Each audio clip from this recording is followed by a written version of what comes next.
All right, guys, you're live.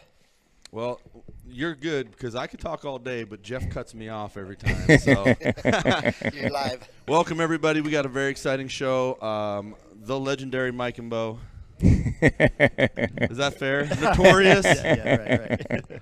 So, how do you guys view yourselves? You just a couple of buddies who just did this thing, or was this very intentional? I want to start by saying they invited us to come on this. We asked for no brown M&Ms in the dressing room, and there wasn't even a dressing room here. So let's start with the budget. No brown M&Ms. So we're ready to walk right now. We have green ones. Yeah, absolutely. We do not have a green room. So it's funny because I know you guys have kind of experienced some of these same things. We're a car dealership who developed a media identity, right? And we make do with what we have, and it goes a long way. It's really hard to do, and we're talking about how much effort goes into reaching your audience, and what a wild card it is. You never know what you're going to get out of it. Yep. It's honestly though, it's relative to business. Like for us, I mean, you put your game plan together to do it, but then once you jump into it, that's when you really realize what it takes. We were talking earlier, you have no idea what goes on behind the scenes, what's going on behind the curtain to make it happen. Or what's going to catch with your audience. Your audience is, the market is so fascinating because it has its own identity. You could think you have a pulse on it or whatever, and it's just going to do what it's going to do, and you just got to kind of roll with it. We were talking before we came over here about Finley having a podcast, what you're doing here, and we were talking together and go, it makes sense now. It doesn't even make sense that, let's say you're just a dentist and you just graduated. If you're not into this social media, if you're not trying to do this, that doesn't make sense. You're right. So everything about what you guys are doing, it makes total sense. Yeah. Whereas 5 years ago, it would have been, what are you doing? It doesn't even make sense what you're trying to do. But now, like people ask, what are you guys doing? It just doesn't make sense not to. You want to get his company out there, Aquatic Pools, mine, Mattress, Land and Furniture, Mojave Storage. You just got to get it out there anymore, or else it just doesn't work. You can't just put the ad in the newspaper anymore. It doesn't work. What I really like, and we've had a lot of guests on now, I think Chris said we've been doing this almost a year, is a lot of people don't get the opportunity to talk. They don't get the opportunity to actually have their voice heard or tell their story the way they want it, because you're always trying to get a quick ad out there, get a quick whatever out there. Exactly. So the podcast format's nice because you can sit down and really explain why you did that thing, and then all of a sudden your audience goes, oh, that makes sense. He's not a crazy person. That makes sense. So we were talking about that on the way over. I go, they're going to ask us like, why are you guys doing the social media thing? And like Mike said, it's giving back a little bit. But I really feel like it's a good opportunity. Well, I take an example of like selling swimming pools. When we're going out, we're selling pools at Aquatic. I've always taken the approach to take people out to go see the product and what it is. And I'm not just doing that to show them the product, but I'm getting to know them, and you're developing the relationship with the people that you're selling to, because you're going to be married for a while if they decide to go with you to build that swimming pool and make it happen. Well, with social media and us doing like the Mike and Bo brand and putting that out there, it's just to kind of get that relationship started with who we're maybe doing business with, partnering up with somebody, and then also helping people out too that are interested in doing some of the same things. And maybe I get ahead of myself a little bit because I've known you guys through different things for many years. Like we're talking about playing men's league together. We played softball together. Yep. I think I've sold you a car lifetime ago. So, but let's go back. Where do you guys really start at? Now, I know you've been local. You've been in town. You got families in town. Where do you guys start at getting into your own world? I tell you, we both graduated from Mojave High. His folks were in business. My folks were in business. Small businesses. He chose to go the route where he was able to buy out his parents. That wasn't an option for me. Just it wasn't in the cards for me. But I was always looking for a business opportunity, and it wasn't really that it had to be any particular. It could have been service, could have been retail, was what it turned out to be. It could have been manufacturing. But I was just knew that I wasn't going to be able to work for someone. It just wasn't in the cards. So once I knew that, I just had to have my spidey senses on. And I got into the video business because I was at a funeral and met a second cousin that I didn't even know that had a chain in Minnesota. And we hooked up after that and brought him down here, showed him the different locations that I'd picked. And that's how I got started, was in the video store business with a cousin that came down and helped me out. And then I ended up buying him out, opening more stores here and in Texas. And I always knew that one business wasn't going to work, one industry, because I always felt like that could change, Yeah. So that's what happened to me. I was just started out there. And, you know about video. We didn't see the internet coming. No way. I remember seeing my first iPhone, and listen, there's some young guys in this room. I don't want to embarrass myself too much. And I remember thinking, oh damn, touchscreen. But we didn't see the internet. I was a Blockbuster guy. Like you go to Blockbuster, you get whatever, and the internet took too long to load, so that wasn't worth waiting for. And if you don't have some things to kind of diversify your world. I remember the first thing I ever downloaded on the internet. I was in. I can't talk. Yeah, I was going to say, I can't talk. Yeah. You were stop right now. This is before that was even out. But you had the dial up, and it was the slowest thing. And we were heading out to Losers Lounge, actually. And I was young. We're doing the hair with the blow dryer, going to go out, whatever. And I hit download it, but it was a Mustang. And it started coming up, and when I came home that night, there it was. It was up by that time. And I was so happy. I was like, wow, this is amazing. So I never even got finished downloading any of this stuff because we only had the one line. So you either on the phone or you were on the internet. That was your choice. Yeah, no, that's right. And, I forgot that was like so that. So if you were on the internet, your mom, I'm expecting a phone call. How's anyone going to call us? Da, da, da. So, anyway. And how about yourself? Obviously, you said you kind of started. Honestly, I started, I was when I was in high school and even whenever I went off to college, whenever I'd come back, I was always eager to make money. I was always looking to hustle. So even whenever I came home for the summer, I would work delivering bread for my folks in the morning, and then I'd work at the drive-through dairy over off Minute Serve down there at the 5-way stop. I'd work there from 2 till 10 and then get up at 3 o'clock in the morning and go run bread. So that was a hot job back in the day. Oh, yeah, man. Yeah, that was perfect. You got that job, you're in like the buzz. Yes. Man. That was the spot. Especially during the summer, right? Yeah. Yeah. So I'd bring my buddies back from college to work there during the summer too. So it was a hot spot. But I did that. I remember being in college and my folks were like, all right, well, we're going to sell off a portion of the business unless you're interested in doing it. And I was like, I'm going to make millions doing something else. Then I got back to Bullhead. And then you realize how hard it is to get something started and get going. And worked for my dad for a couple years, then ended up buying him out. They did sell off a portion of the business, and I bought that section back from those people and then did the bread thing right out of the gate and hustled that for about until I was 30, sold off a portion of it, and then got involved in the pool business and other things. And him and I got together in 2015 doing stuff. So I'd like to talk about that. So now, what is your primary business? I know you have a lot of things out there. What is your one core thing that you can't live without? The one thing, once you get that, Mojave Storage, got Motorsports in Texas. Hey, by all means, you can rattle them off. No. But the core thing is managing them all. Yeah. So it's kind of get where you have to pull back, and you can't be there every day taking care of the day-to-day. So it's about finding really good people like yourself, and fortunate to have you. So you're looking for people just like you to help take care of all the things, so that one thing, if it's the one thing, and there's nothing wrong with that, but you won't be able to scale.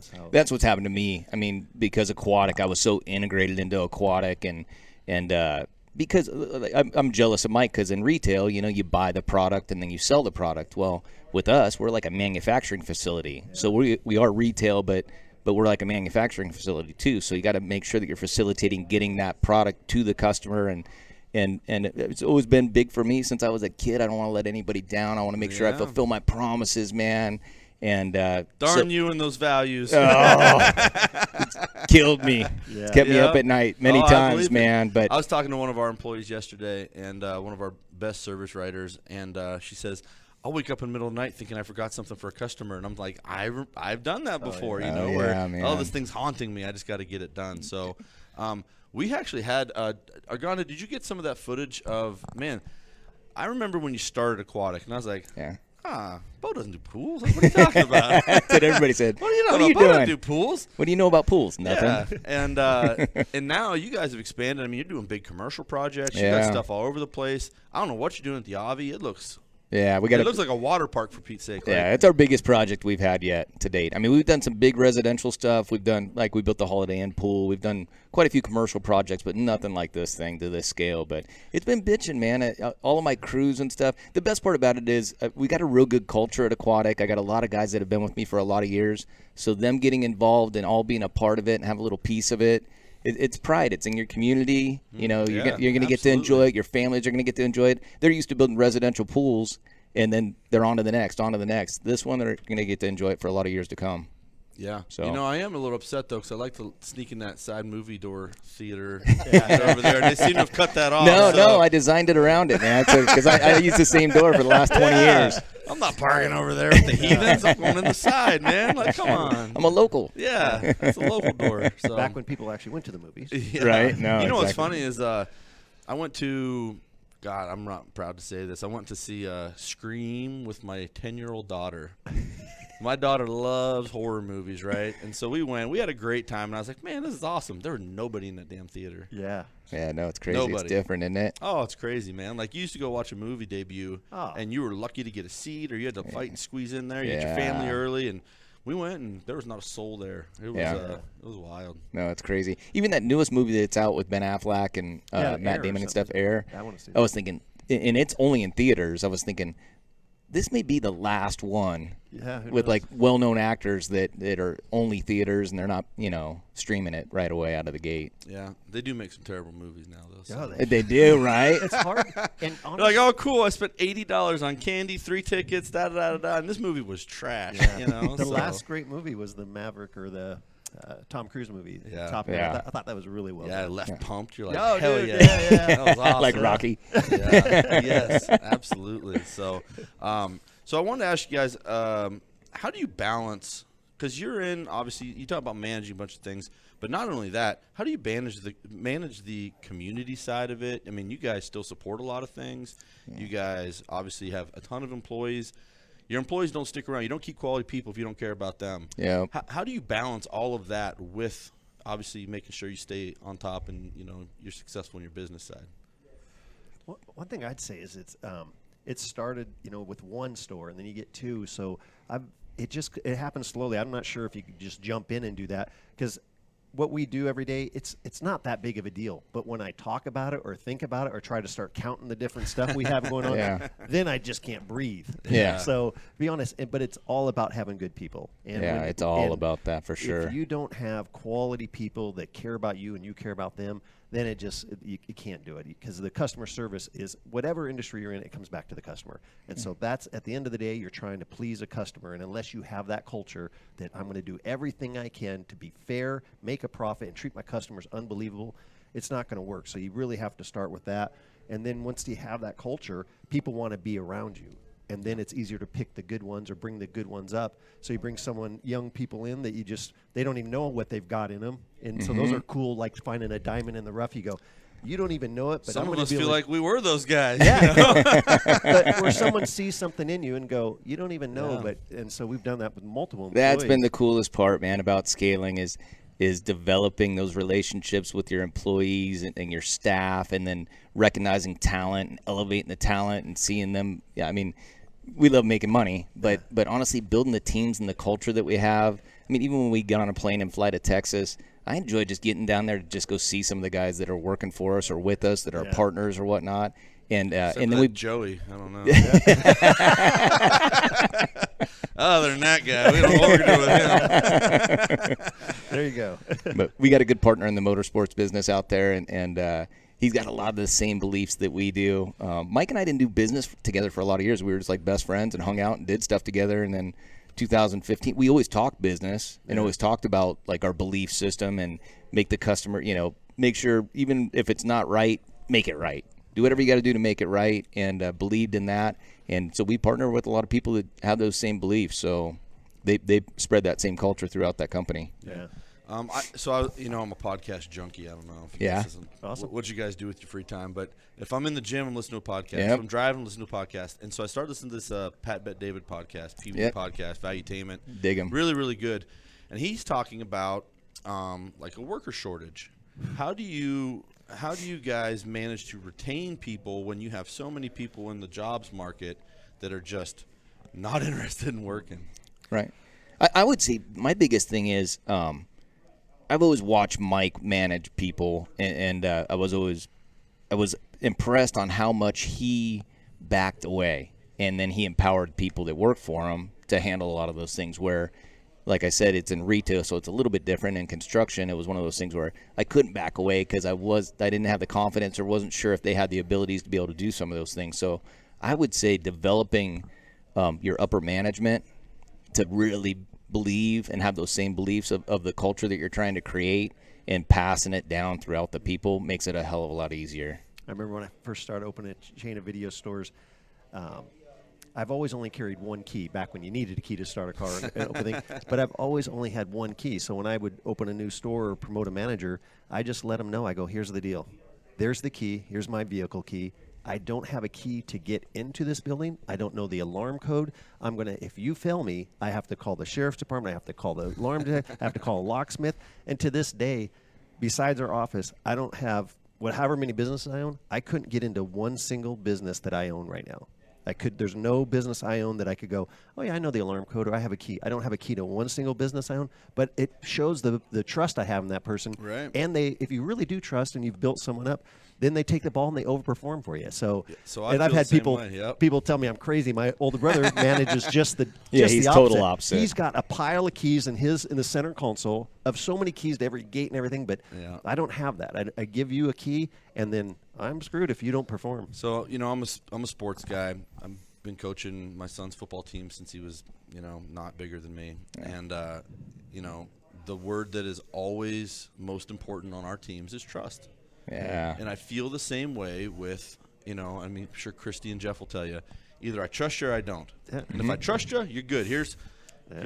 Go to my house, go grab my truck, go do whatever. If I don't trust you, you're getting nothing. Right? You're getting nothing. You'll take trust over performance all day long. Yeah. 100%. Yeah. All day, every day. Yep. And, so I think that, kind of falls back into that same thing where I wouldn't have you in this spot if I didn't trust you. Yes. And now that I do trust you, here's – yeah. And when you do that with young people, I think you just get something out of it. But a lot of people can't manage that way, and that's what prevents them from growing. Because I agree. At the end of the day, everyone's going to screw up, including me. Mm-hmm. So I'm okay with people screwing up. If you make a decision and it's wrong, dude, you're good. I got you. It's the people that sit there and call you, well, he's here and they need to check him.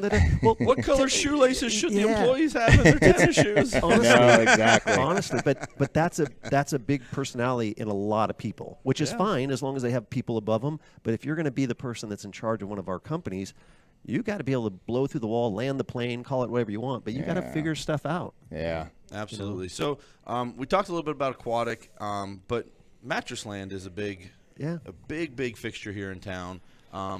So obviously, for one, that was a bowling alley at one point. Right? That was a bowling alley at one point. I bowled That's there funny. and drank there. So when I was young, that was like one of the only spots when you were underage and you could go hang out and find some girls. Like that was Isn't was that it. funny? Yeah. It is You're going to crazy. bowling alley, which one? The Valley or Riverside? And that was the fun one. So After that closed, I tried to make a deal with the lady that was selling it, and it just wasn't going to go well.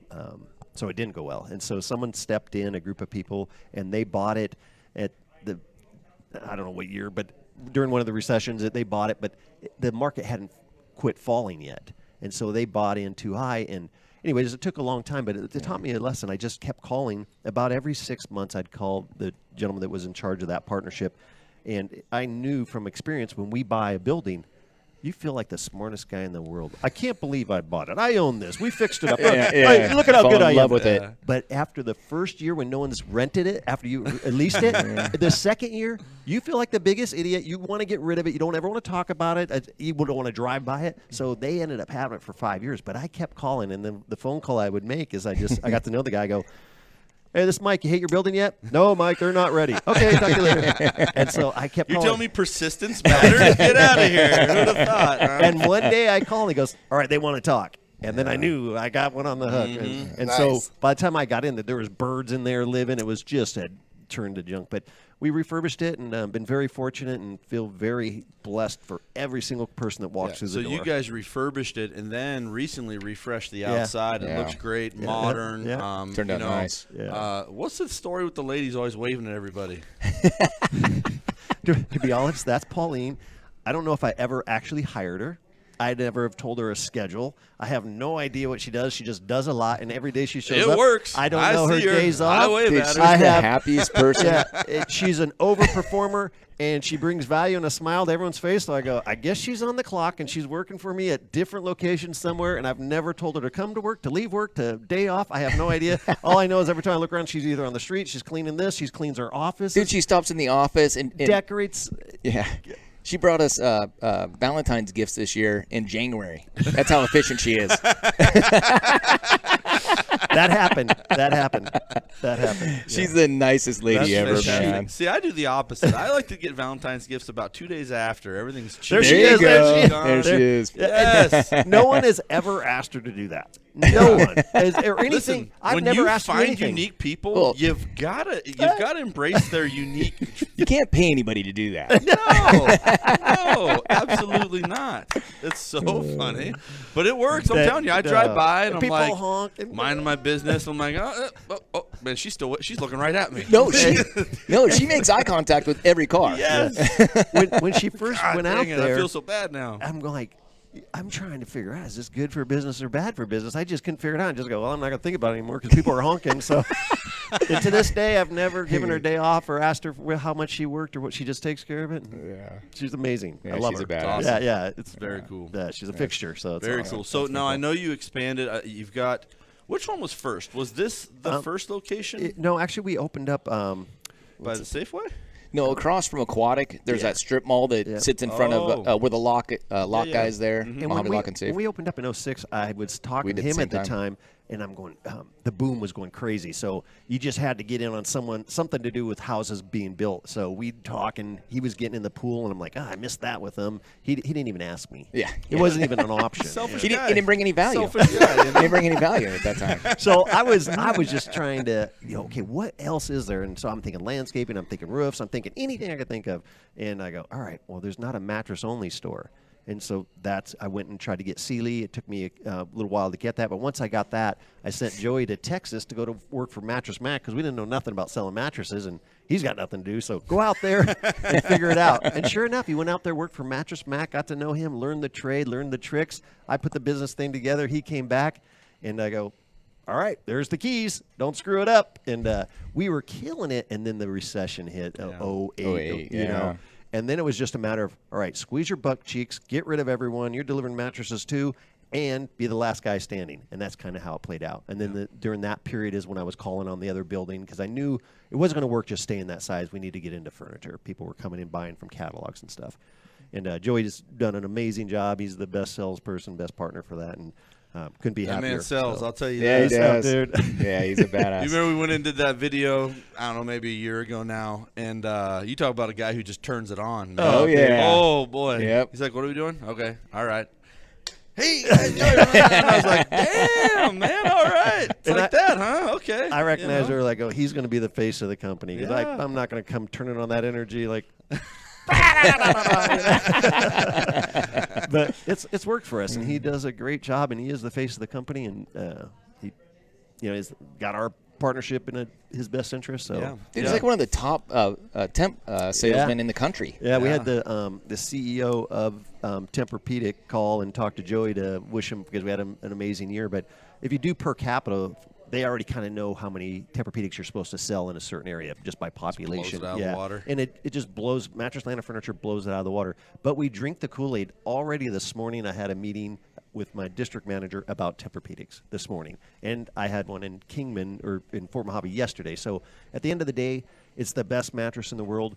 And with furniture, there's a lot of moving parts. We have 15 different supply lines. It can show up broken, it show up damaged, it can just little niches, anything can go wrong. But with a mattress, you drop it, you're good. It sits too long, you're good. It doesn't spoil, it's not milk, So there's just what we like to do is sell mattresses, and we love to sell Tempur-Pedics. And Joey is amazing at it. And you sleep on one, I sleep on one, and recommend it to anybody. No, they're awesome. Yep. So that's kind of that and that. Now, where did Mojave Storage come from? So I ran Denny Sixberry one day. Yep. We're eating. I think he was drinking beer. I was eating. You met him. Sounds like Denny. I was eating wings at River Dogs. Yeah. And he's like, "Nah, man, I'm doing storage." I said, "Oh, that's cool." Okay, whatever.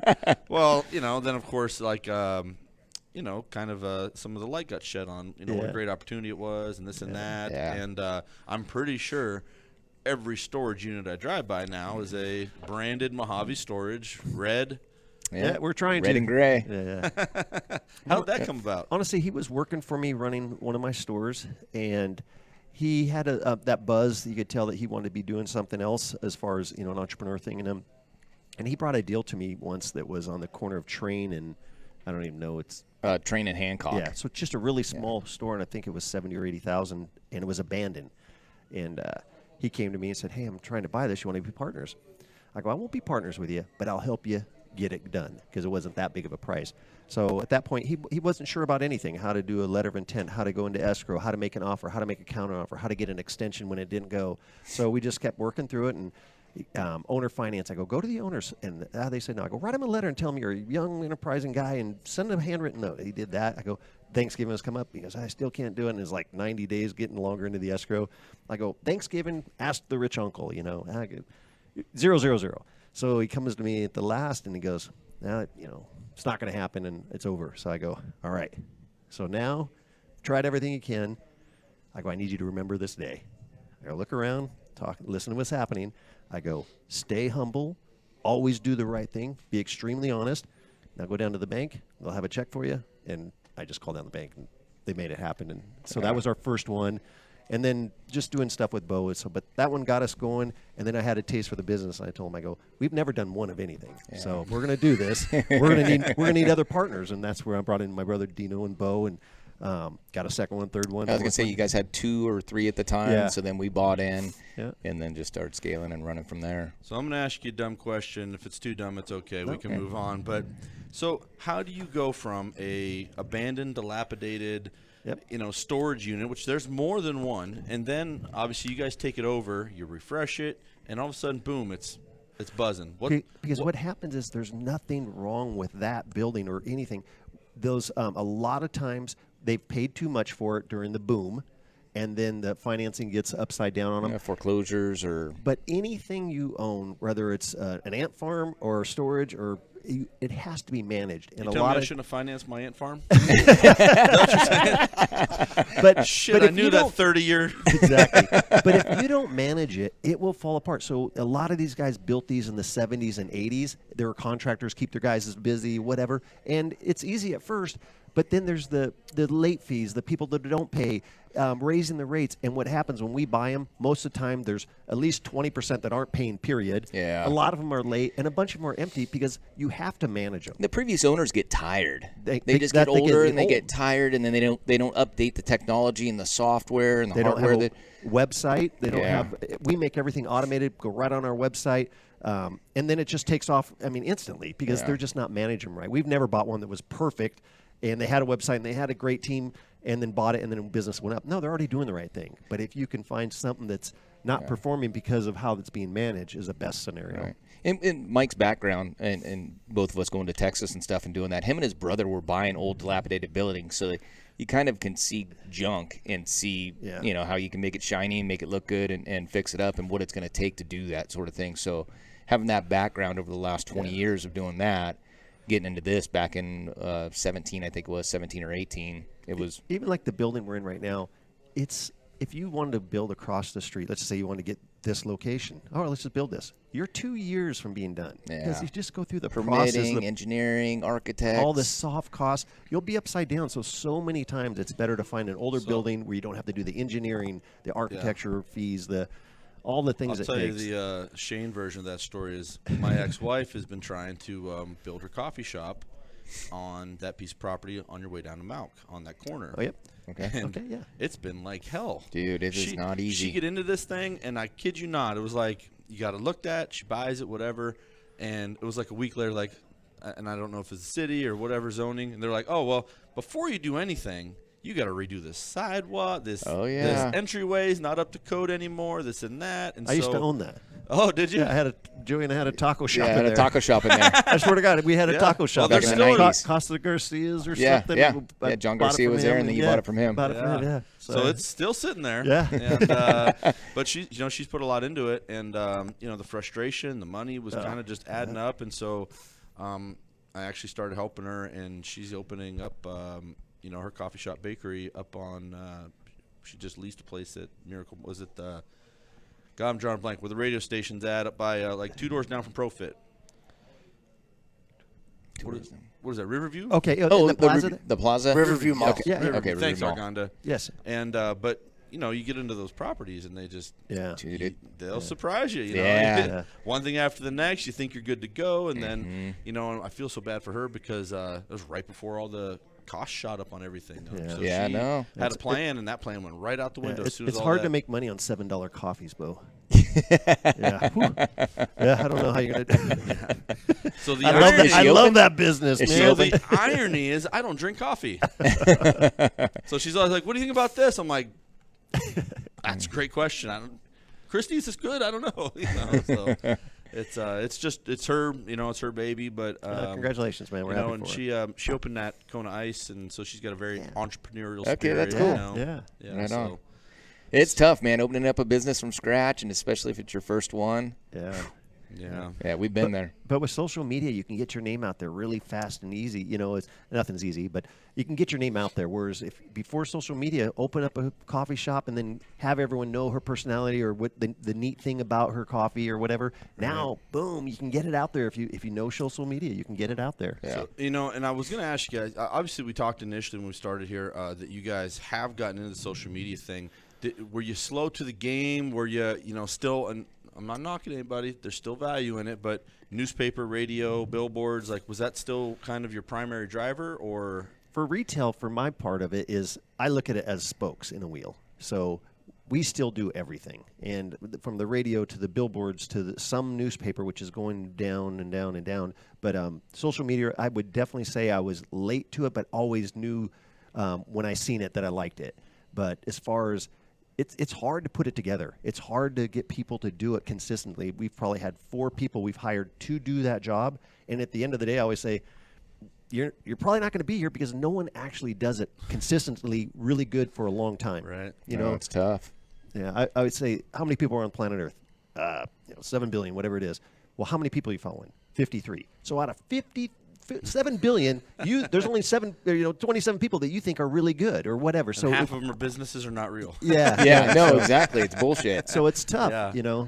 Yeah. And like we I've talk got about. a huge following in China bots. I don't know. Yeah, right. No, exactly. I'm big in China, The big thing for us, like us doing it, was obviously we want to help out. We're doing it for our businesses, first and foremost. But just when we started doing the Mike and Bo thing together, it was more to kind of give back. I mean, we get hit up a lot of times for people that have questions, just like you're talking about, doing a coffee shop. We've had people that want to open up restaurants. We've had other people that have just different business ideas that come in. And it was like, why not put it out there? Yeah. You know what I mean? We didn't have a whole lot of mentorship and stuff that was out there. We didn't have the internet when we were grinding and getting started in our entrepreneur. We had it in our head, but we only knew what we knew. So was it weird when you realized that, you guys were part of your best marketing assets?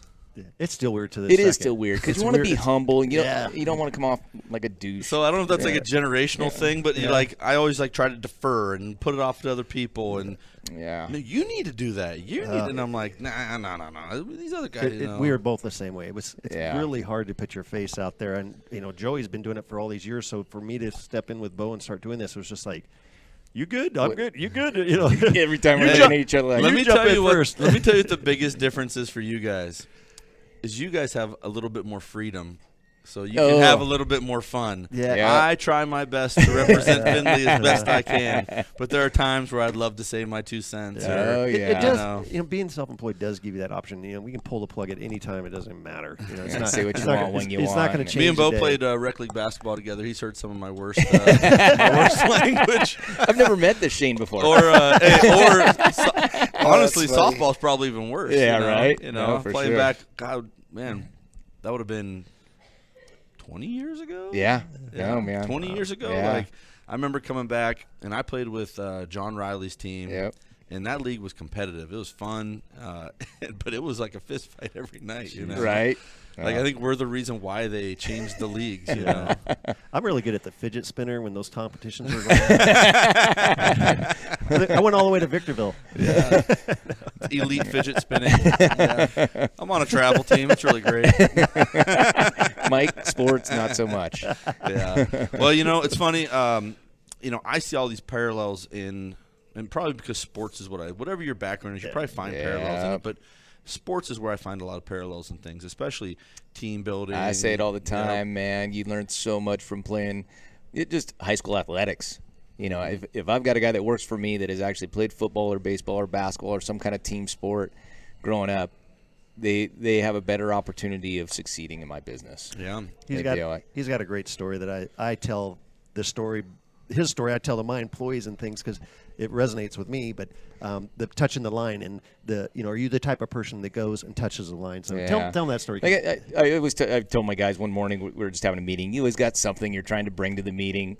And one day it just kind of resonated with them. I told them, I said, hey, I grew up playing basketball, went to college and played basketball at a small school. And one thing that I did whenever I played basketball is tell my guys is I go, we'd run suicides. And so when you run suicides, you got to touch the line, then you come back from the free throw line, you go to half court, touch the line. Yeah. And you always play with your teammates, and you look over at some guys, and they're half-assing it. They're not touching the line. Right. And I said, I'm not looking at the guy that's going to be the fastest to finish every day. I'm looking at the guy that is going to get on the line, and whether the coach goes to take a piss while you guys are running suicides, you're always going to touch the line. I said, when I was a kid, when no one's looking, I was touching the line. So I just tell my guys, I go, just do me a favor. When you show up to work, you don't have to be the fastest. You don't have to be the best. Just touch the line every day. Right. All of a sudden, man, my guys would come in every day. I touch the line. I mean, I probably gave that speech 8 years ago, and I still have guys that talk about it. Yeah, it resonates, and it's so real. And the guys that get it. Yeah. And the guys that don't aren't touching the line. Nope. And they're not going to be around long. And they're they're going to have a different life, But they are going to have a different life. People that touch the line, there's a reward for going that extra, and you are who you are when no one's looking. Yep, right? That's who you are, man. So if the coach goes away and you're touching the line, I want to hire that guy. I want to partner with that guy. You're not cheating anybody but yourself when you're not. Yeah. You know what I mean? Yeah, no, I agree 100%. And I say the same thing to, I'm still currently coaching a group of young men. Awesome. And I try to tell them, these stories we heard when we were young, we're like, okay, coach, whatever, man. And then you go, now I'm sitting there telling these guys, I promise you, this is real. When you get out in the world, like these things do matter, and, I hope that you're shifting these guys in the right direction so that when they do come work for you, they are a guy that touches the line. They are a guy that you can count on. They can move up and have opportunity. There's opportunity everywhere, too. I mean, so many times people get into situations, there's no opportunity here, so I'm jumping ship. I'm going there. I'm going here.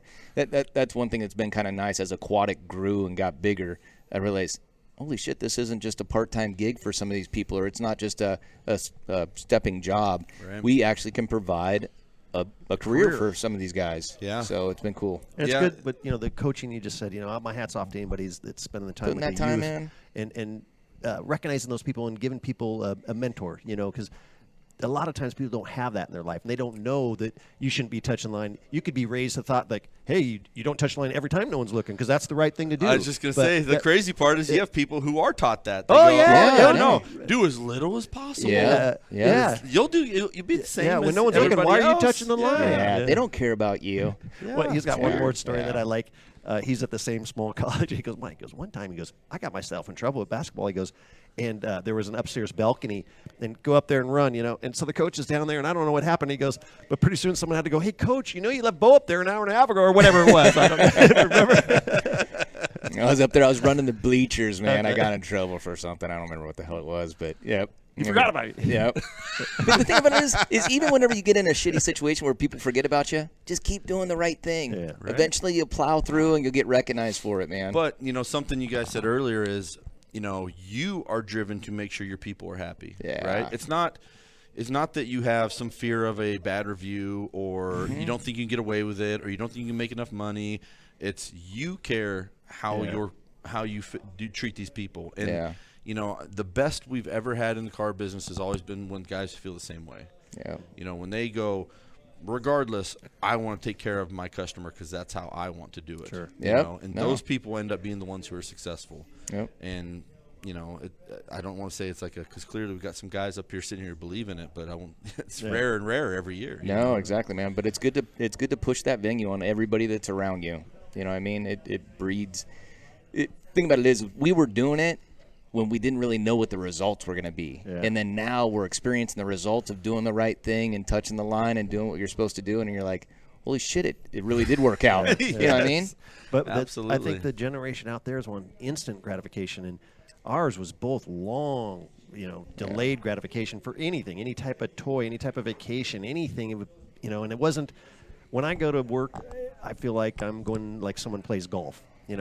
They love doing it. I just love going to work. There's not a day that I'm going, oh, geez, I've never had that. So every time I'm at work, I feel like you're winning. Yeah, I'm winning. I'm quarterback. I'm going to get myself in trouble here, especially with Christy, because she hates when I rant about things. But she's always like, can't say that. Don't do that. But so I give a lot of these travel ball cultures a bad time, right? It bothers me that you can go play for a team, don't get enough playing time, you just pay some money and go start your own team, and then you water it down, and then you water it down.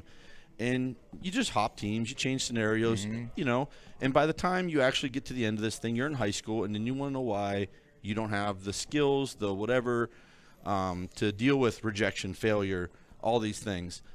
Football, I feel like, is the complete opposite. It's one of the things I just love about football is we have been working on football stuff since the end of last season so that we can be ready for 10 games. Yeah. Mm-hmm. So we're going to work all year for 10 games. So if you want to own a business, you want to have a successful thing, you're going to work all year for this one opportunity to get this thing. You're going to buy a house, you're going to work all year to get credit up, save money, work hard, do this, do that. And I feel like that is a better blueprint for success than – I get it. Oh, man, I didn't get enough at-bats on my travel ball team. I want my tournament fees back, and I want my ring back. And then you go, well, I'll just go play for this other one. Or I'll just go play for this other one. Right. I'm not a big sports guy, and I have 3 boys that played 3 sports all years. So a big contradiction there. But the only thing I've ever said to a coach, and I said it yesterday at a doubleheader at the end of the thing, thank you, coach.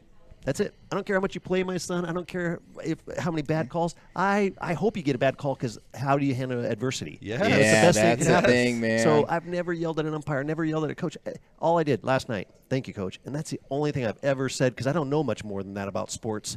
He told me once, hey, we were at a basketball game. He goes, say box out. So I use that at every sport. Yeah, he's always yelling. If I'm watching baseball, box out. Yeah, I love it. I love it. But the point is you got to be able to face adversity, and people that are donating their time or getting a small amount of money for after school. I mean, my hat's off to them, and the kids that are out there, they need good coaches and stuff like that. And you have been a sports guy. You've been around, and you don't see much of the guy who coached this thing for 10 years anymore. No, man. And half the coaches around, they're not even teachers in the high schools. Right. Then you get down and, poor Melody always, we need coaches. We need this. We need that. I didn't have that problem when I was a kid. There were always coaches. There were always moms coaches, in the snack right? bars. There were always The volunteers. banks. There were always. Yeah, no, exactly. Yeah. So, it is a weird culture. And like me as a coach / parent, I'm trying to look out for these kids and give them, what I think they need. And so that they come out in the world and they're ready, they're not unprepared and they're not in shock. They do need someone like you. They need a good leader. They need someone that's, making them touch the line or realize the value of touching the line. Dude, I feel like I'm coaching every day that I go to work. Yeah. I I mean, and I You enjoy are. it. You are. I enjoy it. 100%. Yeah. We have, you can see this is where we have our sales meetings. It's, you guys have been in town long enough. Finley was a little tiny store, sold 40, 50 cars a month. Wow. We outgrew that. We outgrew that. We started selling 100 some cars a month. We're still in that same little footprint. That's cool. So we had people piled on top of each other. We can't even have a sales meeting anywhere in that upper building because there's not enough room for everybody. Wow, that's cool. So when we have our whole store meetings, we just go out in the shop and take up over all the bays. So anyway, we do our sales meetings down here, and we always talk about it. And it reminds me a lot of talking to our team, like my football team, my whatever. And I tell people, and I always think I'm being corny. I'm 99% sure you get like this guy's so full of shit. Like you get kind of that vibe from everybody. But I tell you, like elevating them is the most rewarding thing that we do now. Yeah. And I even tell these guys for the videos we do, like that helps them, that supports them, that gives them ammo to go out in the world, that gets people in front of them, that gives them opportunity. That is the part that is rewarding now. You know, I don't think I've actually sold a car in quite a while. I bet. I'd probably absolutely do a terrible job. Like, this is still an engine, guys. This is glass is still hard. Like, you know, like I don't think I know much about all these cars anymore like I used to. Right. But you're coaching on the back end. Right. To make And, sure and that that's happens. really where I think the value is, and as you do this thing over and over again, it gets more. That's where the reward is. No, you know? sure. Yeah. And you get better at coaching. Yes. And then you can go, oh, okay, I understand what's going to happen when I say this or how I do this, or Yeah. you know, I haven't sold. I couldn't go into one of my businesses and use the computer system. It's 3 computers ago before I even, you know, so Yes. so those days are gone. But the coaching, the showing leadership and showing that, you know, we care about every customer, and even if we don't make a profit on every single transaction, at the end of the day, we need to make money. But if we're going to lose on this one because of something we did wrong, bad communication is usually what causes someone. It's not the little Few squeak words, in the not a few chair. dollars. Thank Yep, you. no, Thank exactly. you. Yep. So I like to just admit our fault, make it right for the customer, give every opportunity. But my goal is to make sure And I'll everyone's tell you, happy. as a consumer, that's all I would want from somebody is to be treated right. Thank You know, that's all you want to do is be treated right. So I'm sure I already know the answer to this, but I don't know what your answer is.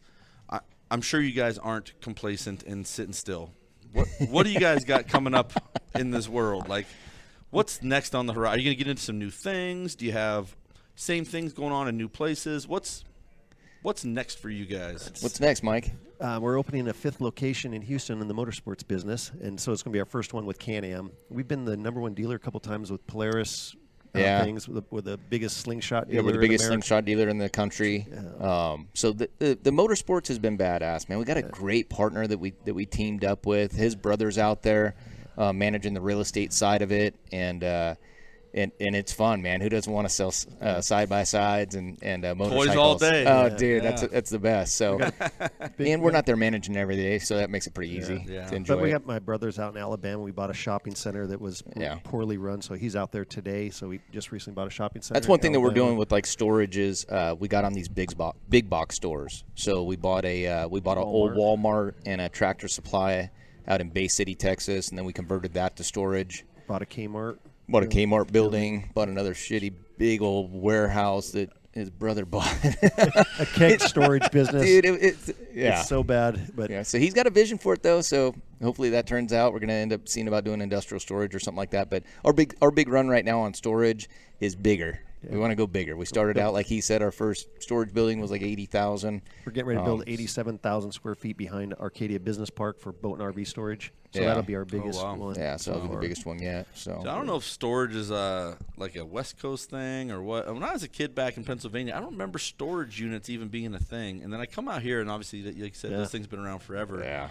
Is that just people have more stuff than they can handle, or what are they doing? Is it because they move so much? Dude, I don't know. We all get tied to our shit. I mean, go through your closet. You're like, you got that stuff in there that you don't want to throw I have away. a full room full of things. That, Right? No, exactly. So we get more attached to them. Half the stuff that is stored in Mojave storage places probably shouldn't be storage. Probably should be at the landmine. When you go on our website, Mojave Storage, and look at our auctions, because now you don't have to bring someone out to do the auction. It's just all digital, so there's photos, and then they bid online. And I've never bid on anything, and they go for nothing. I mean, in my opinion, $100, and you're just like, but you know what? They all look the same. It's just a bunch of junk stuffed in there. I zoom in, I go, there's absolutely nothing I want. Click. Hey, so then, If it's how free, much? I don't want it. How bullshit was the Storage Wars show?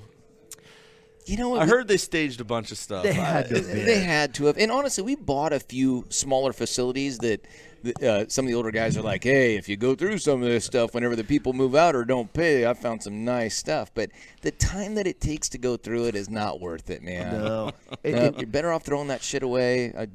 We've been buying old buildings in Texas for years, and the buildings, usually someone has passed or they retire or they just can't go to work anymore. Like, you'll go in there and the calendar says 1978. Yeah. I mean, the coffee cup is there, and we've bought some weird stuff. But at the end of the day, we lease out buildings to people to work in the refineries, empty buildings. Yeah. So even if they're filled, I use a scenario, if it's filled with 3 foot full of brand new vice grips, give one to you, give one to you, give one to your dad. Now throw them all away. Take them to the scrap yard. They're not worth anything, even if they really are worth $24, because the time it's going to take to sell those. Hey, put them on eBay. We don't do. You just got to get the building empty. So on the storage, it's weird when you're throwing away boxes you're not looking in. Yeah. But sometimes we bought abandoned storage with 100 different. The Texas one, they're full. They're just people Stacked to the ceiling. We don't even know Hoarders. how they got there. With the backstory. Of course, we do take an effort to try to find the current owner. They're gone, whatever. It's been too many years. But then you just close your eyes because we have to get this to profitability. Yeah. And you'd spend years going through this stuff. So Time is money. Get it out, man. Time is Get money. it out. Get the I always tenant tell in. them just close your eyes and throw it away and pretend it didn't exist. Flipping through there looking for that one Pokemon card. Yeah. So yeah, it's Pokemon card. I say my world is always we're gonna find that Mickey Mantle. We're gonna find that Right. that one baseball card that's worth $100,000. So but We have found nothing. Yeah. We haven't looked much. True. that's hilarious. So I know you guys got to run here in a little bit. How about? Let me ask you this: how about the balance with family? Now I know you guys spend a lot of time together. Family spend a lot of time together. But The kids aren't always on plan with what you want to do. Like I always laugh. You see very successful celebrity families, whatever, and then the kid's like, I don't give a shit about any of this. You know what I mean? Yeah. And I mean, do you guys deal with some of that? They're like, oh, we get it. Storage units. in the early years, you are paying a sacrifice. You can't sugarcoat it, man. You miss out. Bo tells a story of Debbie. He's at Walmart at 7:00, and he left. What time do you leave? I left like 3 a.m. I'm at actually I was up at Albertsons and I'm stocking the shelf with bread. It's like 7:30 at night. She comes in. She's got like little bow on her hip, and she's like, "What are you doing?" He's on his knees And I'm turning just bread like around. putting the bread on the shelf. That's what my parents taught me. I can't come home until I'm done. So I always had that mentality. I don't want to let anybody down. Right. And so the grind of business and not wanting to let anybody down, you need to make sure you don't let your family down too. Yeah. But then it changes at one point where you go, now I can do whatever I want with my family anytime. We can go anywhere, enjoy. I can put you through college. Everything's good now, but there's a grind, man. And luckily he's got an amazing wife. I have an amazing wife. Yeah. They both have been professionals, but at the same time it allowed us to go, guess what? Go do what you need to do. Yeah. And then, you work it out. You make it work. But then later on, then you're just spending really quality time because you can do anything. Yeah. So that's how I look at it, right? Debbie and I have talked about it numerous times, but it would be like I remember the early years just going, just stay with me, babe. We got this. We're going to get through these times, and then I'll be able to take vacations. And she's always like, okay, the next hill, the next hill, the next hill. We can rest once we get to the next hill.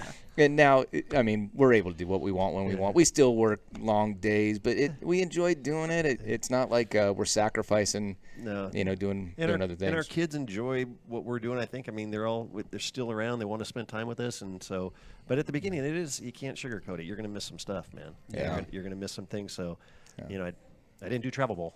Yeah.